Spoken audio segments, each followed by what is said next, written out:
Good morning from আলো। আপনাদের সকলকে স্বাগত ট্রাভেল উইথ ট্যাগসের অরুণাচল সিরিজের একটা নতুন ব্লগে।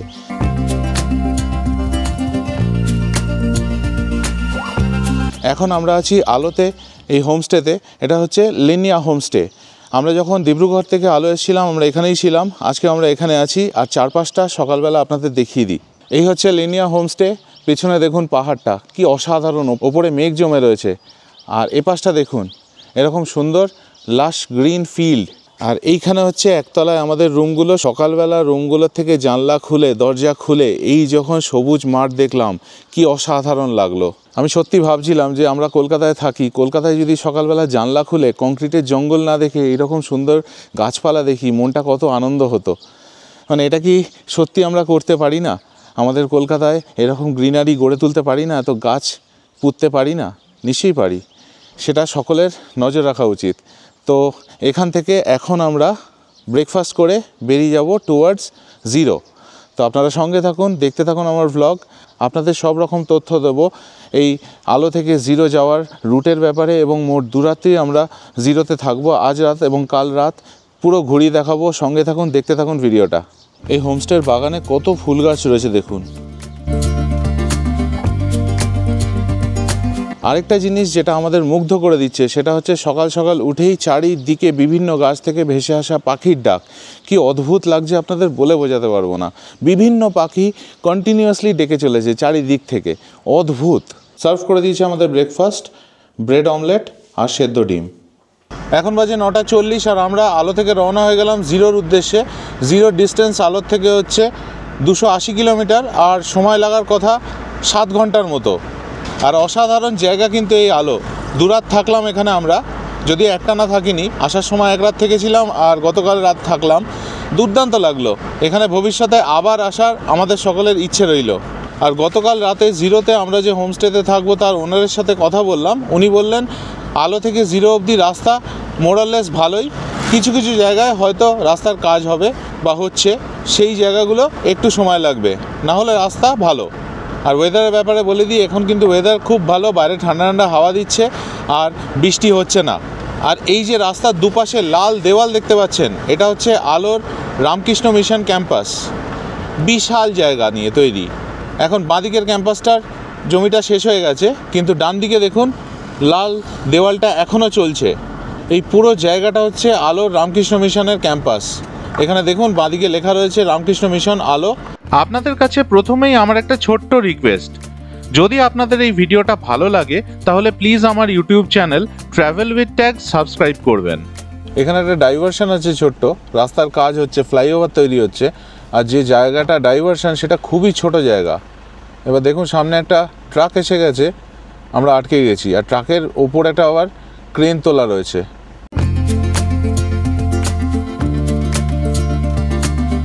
আর কিছুটা এগোতেই আমরা এসে পৌঁছলাম এমন এক জায়গায় যেখানে পাহাড় কেটে তার মাঝখান দিয়ে রাস্তা তৈরি করা হয়েছে। জায়গাটা দেখে বেশ ভালো লাগলো। আর আলো থেকে জিরো পুরো রাস্তাটাই বেশ সুন্দর। এই রাস্তায় চলার অভিজ্ঞতা দারুণ। 1 ঘন্টা 40 মিনিট হয়ে গেছে আমরা আলোর থেকে জিরোর দিকে রওনা হয়ে গেছি। আর রাস্তা কিন্তু অসাধারণ। Quality of the roads are too good. কয়েকটা ডাইভারশন ছিল, সেই ছাড়া আর কিন্তু কোনো অসুবিধা আমরা ফেস করিনি। আর চারিদিকে প্রাকৃতিক সৌন্দর্য কিন্তু অসাধারণ। পাহাড়ে ঘেরা চারিদিকটা এবং সবুজ গাছ পাহাড়ের ওপর, মানে মনে হচ্ছে একটা সবুজ কার্পেট কেউ বিছিয়ে রেখে দিয়েছে। অসাধারণ লাগছে, দুর্দান্ত ভিউ পাচ্ছি আমরা এই রাস্তার ধারে ধারে। আমরা এখন যে জায়গাটা দিয়ে যাচ্ছি চারিপাশটা দেখুন, লুজ রকস কিন্তু চারিপাশে।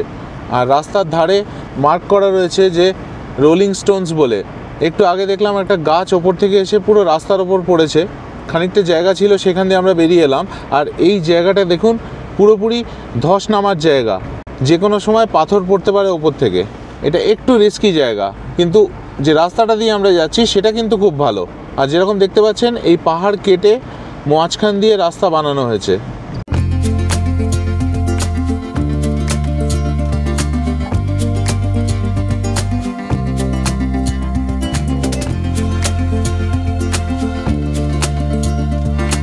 আমরা এখন যে রাস্তাটা দিয়ে যাচ্ছি সেটা হচ্ছে ন্যাশনাল হাইওয়ে 13, জাতীয় সড়ক নাম্বার 13। আর এখান থেকে জিরোর ডিস্টেন্স হচ্ছে 199 কিলোমিটার। আর ইটানগর যেটা হচ্ছে অরুণাচল প্রদেশের রাজধানী, সেটার ডিস্টেন্স হচ্ছে 329 কিলোমিটার। রাস্তা দিয়ে যাচ্ছিলাম, এরকম একটা গাছ দেখতে পেলাম, ফুলগুলো দেখুন একদম লাল, কি অসাধারণ লাগছে দেখুন, পুরো গাছটা ভরে রয়েছে। আমার জানা নেই এগুলো কি ফুল বলে এগুলোকে, কেউ যদি জানেন প্লিজ আমাকে একটু কমেন্ট করে জানাবেন। অসাধারণ দেখতে, বহু দিন ধরে যার দেখা পাইনি অরুণাচল প্রদেশ আসার পর থেকে, তার দেখা এখন পেলাম। ওপরে সূর্য উঠেছে। আপনারা যখন এখানে আসবেন একটা জিনিস মনে রাখবেন, অরুণাচল প্রদেশ কিন্তু খুব স্পার্সলি পপুলেটেড একটা স্টেট। এখানে জনবসতি খুব কম, আর এক একটা গ্রাম থেকে অন্য গ্রামের দূরত্ব অনেক বেশি। মানে ধরুন এখানে কিছু লোক যদি পান, অন্য যে বসতিটা হবে সেটা এখান থেকে অনেক দূর হবে। রাস্তাঘাটে আচমকা কিছু দরকার হলে জলের বোতল ধরুন কিংবা খাওয়ার দাওয়ার, সেগুলো কিন্তু পাবেন না। যেরকম আমাদের এখন একটা প্রবলেম হয়ে গেছে, আমাদের খাওয়ার জলের বোতল আমাদের সাথে এখন নেই। আর এতক্ষণ ধরে খুঁজে যাচ্ছি রাস্তায়, কোনো দোকানপাট পাচ্ছি না যেখানে খাওয়ার জলের বোতল পাওয়া যাবে। তো এই জিনিসটা মাথায় রাখবেন, যখন এই রাস্তায় ট্রাভেল করবেন নিজেদের খাওয়ার এবং জলের বোতল ক্যারি করবেন। আমরা এখন দাপরিজো বলে একটা জায়গা ক্রস করে বেরিয়ে যাচ্ছি। এটা একটা বেশ জমজমাট জায়গা বলে মনে হচ্ছে, অনেক দোকানপাট রয়েছে, পেট্রোল পাম্প রয়েছে, প্রচুর লোক এখানে আশেপাশে দেখতে পাচ্ছি। এতক্ষণ রাস্তায় যেরকম ফাঁকা ফাঁকা ছিল, এই জায়গাটা বেশ জমজমাট। এখন আমরা দাপরিজো শহর ক্রস করে ওপরে উঠে এলাম, ওটা বেশ খানিকটা নিচে শহরটা, আর একটা নদীর ধারে। এবার ওখান থেকে আমরা ক্রস করে আবার পাহাড়ে উঠতে শুরু করলাম। আর এই সামনে দেখুন রাস্তা, এরকম পাহাড় কেটে মাঝখান দিয়ে রাস্তা বানানো হয়েছে। এখানে এখনও কাজ চলছে, যা দেখে মনে হচ্ছে এখনও কাজ চলছে। দাপরিজো শহরে ঢোকার কিছুক্ষণ আগে থেকে রাস্তাটা খারাপ হয়ে গেছিলো, এখন কিন্তু আবার যেই আমরা পাহাড়ে উঠতে শুরু করলাম, রাস্তা দেখতেই পাচ্ছেন কি সুন্দর হয়ে গেছে, আবার মসৃণ রাস্তা চলে এসেছি আমরা এবং এগিয়ে যাচ্ছি জিরোর দিকে। আমরা যখন দাপরিজোতে নেমে গেছিলাম তখন কিন্তু গরম লাগতে শুরু করেছিল, মানে রীতিমতো অসুবিধা হচ্ছিল, টিনটিনের সোয়েটার খুলিয়ে দিতে বাধ্য হলো অনিন্দিতা। আর এখন যখন ওপরে উঠতে শুরু করেছি আবার পাহাড়ের ওপর, তখন আবার ঠান্ডা লাগতে শুরু হয়েছে। এবং এই রাস্তা দিয়ে আস্তে আস্তে আমরা উঠে যাচ্ছি, আর এখন কিন্তু গাড়ির জানলা আমরা বন্ধ করে দিতে বাধ্য হয়েছি। জানলা খুললেই কিন্তু ভীষণ ঠান্ডা লাগছে। মাঝে মধ্যে খুলছি, যখন বাইরের ছবিগুলো তোলার হচ্ছে তখন জানলাটা খুলছি, তা নইলে কিন্তু আমরা জানলা বন্ধ করে দিয়েছি। বেশ ঠান্ডা বাইরে।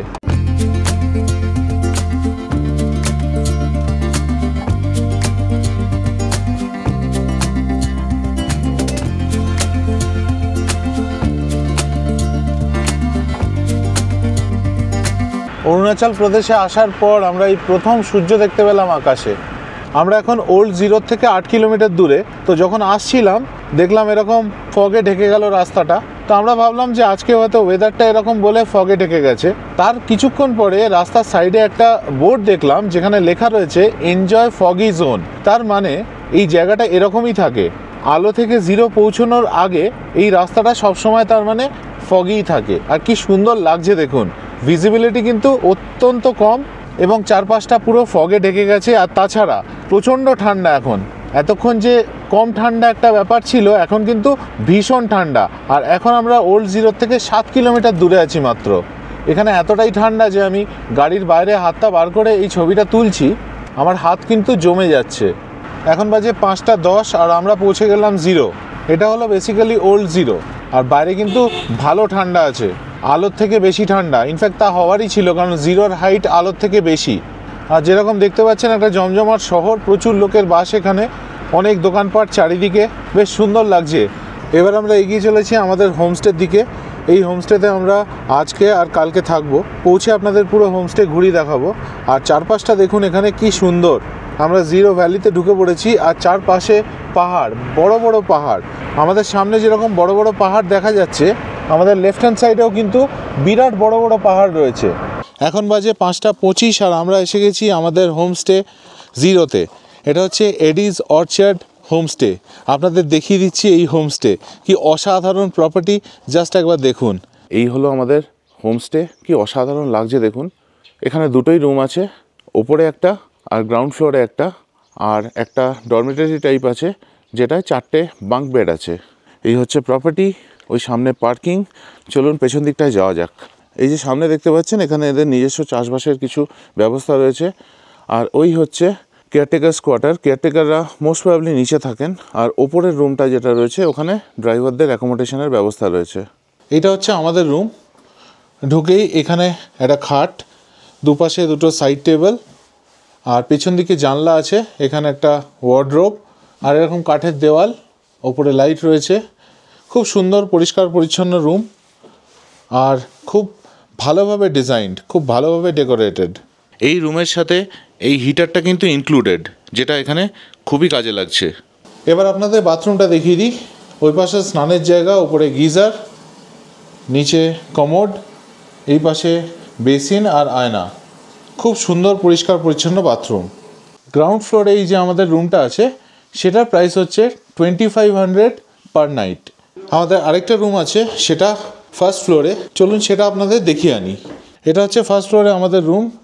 ঢুকে এরকম একটা খাট, এখানে একটা টেবিল, ওপাশে একটা ওয়ার্কিং ডেস্ক, ওই পাশে একটা চেয়ার টেবিল, আর এদিকে হচ্ছে একটা ফুল সাইজ ওয়ার্ডরোব। এখানে এরকম একটা বসার জায়গা, র্যাক মতো করা রয়েছে। এটা হচ্ছে বাথরুম, ওয়েস্টার্ন কমোড আছে, এখানে বেসিন, আয়না, ওপরে গিজার, এক্সস্ট পাখা আর স্নানের জায়গা। খুব সুন্দর বাথরুম। আর এই রুমের সাথে এরকম একটা ব্যালকনিও আছে পিছন দিকটায়, আর এইখানে এরকম ভিউ। আমাদের রুমে এবং ওপরের রুমটাতে একটা নতুন জিনিস দেখলাম। এটা হচ্ছে বিছানার যে ঠান্ডা হয়ে গেলে গরম করার জন্য একটা ব্যবস্থা করা রয়েছে। এটাকে কি বলে ঠিক আমি জানি না, এটা বোধহয় হিটিং ম্যাট্রেস টাইপ কিছু একটা। ফার্স্ট ফ্লোরে এই যে রুমটা আছে, এটার প্রাইস হচ্ছে 2800 পার নাইট। আমাদের এই হোমস্টে, এডিজ অর্চার্ড হোমস্টের কিচেন এটা। কি সুন্দর কিচেন দেখুন, পরিষ্কার পরিচ্ছন্ন, একদম টিপটপ নিট অ্যান্ড ক্লিন। এখানে এরকম একটা রুম আছে যেখানে বাঙ্ক বেডস আছে 4টে, এপাশে 2টো আর এপাশেও 2টো। খুব সুন্দর। আর এই দিকটায় জানলা রয়েছে, এখানে এরকম একটা টেবিল মতো দেওয়া রয়েছে, ভীষণ সুন্দর। আর এখানে হচ্ছে র্যাক সিস্টেম করা আছে লাগেজ রাখার জন্য, আর এখানে হিটারও প্রোভাইড করা রয়েছে। যারা ধরুন গ্রুপে আসছেন বা বাইকার্স যারা আসছেন, তাদের জন্য কিন্তু এই রুমটা খুব সুটেবল। এখানে এই যে হিটারটা দেওয়া রয়েছে, এটা কিন্তু রুম প্রাইসের মধ্যে ইনক্লুডেড। আর এখানে যে বাঙ্ক বেডসগুলো দেখতে পাচ্ছেন, এগুলো হচ্ছে 800 টাকা পার বেড। আর এখানে কিন্তু কোনো অ্যাটাচ টয়লেট নেই, টয়লেটটা শেয়ার্ড বাইরের দিকে আছে। ওই যে দরজাটা দেখতে পাচ্ছেন, ওটা হচ্ছে শেয়ার্ড টয়লেট। আর এটা হচ্ছে রিসেপশন ডেস্ক। আর এখানে দেখুন কি সুন্দর বসার জায়গা, বেশ বড় বসার জায়গা রয়েছে এই জায়গাটায়। আমি খুব ইমপ্রেসড এই হোমস্টেতে এসে, এডিজ অর্চার্ড হোমস্টে ইন জিরো। এই এডিজ অর্চার্ড হোমস্টের কন্ট্যাক্ট ডিটেলস আমি ডেসক্রিপশন বক্সে দিয়ে দিলাম, আপনারা চাইলে ওখানে কল করে বুক করতে পারেন। আজকে আমাদের গাড়ি আবার আমাদের ঝামেলায় ফেলে বেরিয়ে গেছে। আমি হোমস্টেতে রুমের বাইরে এসে দেখি গাড়ি নেই। তখন আমি ফোন করলাম রাজু প্রধানকে, আমাদের চালক। ও বললো আমি তো খেতে চলে এসেছি। তা আমি তখন বললাম ভাই তুমি তো আমাকে ফোন করে আসবে, আজকে আমাদের কারোর লাঞ্চ হয়নি, তো কিছু খাবার কিনতে যেতে হতো। তো তখন ও বলছে যে আমি তো অনেক দূরে চলে এসেছি, আমি এখন ডিনারের অর্ডার দিয়ে দিয়েছি, আপনারা একটু দাঁড়ান, আমি ডিনারটা করে আধ ঘন্টা 45 মিনিট পরে যাব, তখন আপনাদের নিয়ে বেরোবো। তো আমরা আর ওয়েট করলাম না, প্রচণ্ড খিদে পেয়েছিল। আমরা এখানে এই রেস্টুরেন্টটায় চলে এসেছি, এখানে খাবারের কিছু অর্ডার করব, তারপর ফেরত যাব। আর আমি আর বুম্বা হোমস্টে থেকে অলমোস্ট 3 কিলোমিটার হেঁটে এই হোটেলটায় এলাম কিছু খাবার কিনতে। আমরা যে এজেন্সির থেকে গাড়ি নিয়েছি তার নাম হচ্ছে মহাবাহু ট্রাভেলস। এই নামটা মনে রাখবেন, কারণ যদি আপনারা এদিকে আসেন, এই ট্রাভেল এজেন্সির থেকে কিন্তু কখনো গাড়ি নেবেন না, বিপদে পড়বেন। আমরা যেরকম বিপদে পড়েছি প্রত্যেকটা ভিডিওতেই আমি সেটা আপনাদের সামনে তুলে ধরেছি। আর এই মহাবাহু ট্রাভেলসের কোনো কন্ট্যাক্ট ডিটেলস আমি শেয়ার করলাম না, কারণ আমি সত্যি কথা বলতে চাই না যে আমি যে প্রবলেমগুলো ফেস করেছি আমার দর্শক বন্ধুরা সেই প্রবলেমগুলো ফেস করুক। তো আমি চাই আপনারা এই মহাবাহু ট্রাভেলসকে সবসময় অ্যাভয়েড করুন। আমরা এখানে নিলাম 2টো চিকেন বার্গার, 2টো ফ্রেঞ্চ ফ্রাইজ আর 2টো কোল্ড ড্রিঙ্কস। এটা আমাদের জন্য নিলাম, আমার আর বুম্বার, আমরা এখানেই খেয়ে নিচ্ছি। আর অনিন্দিতা গুগল টিনটিন হোমস্টেতে আছে, ওদের জন্য আমরা ফ্রেঞ্চ ফ্রাইজ আর চিকেন নাগেটস প্যাক করিয়ে নিয়ে যাব।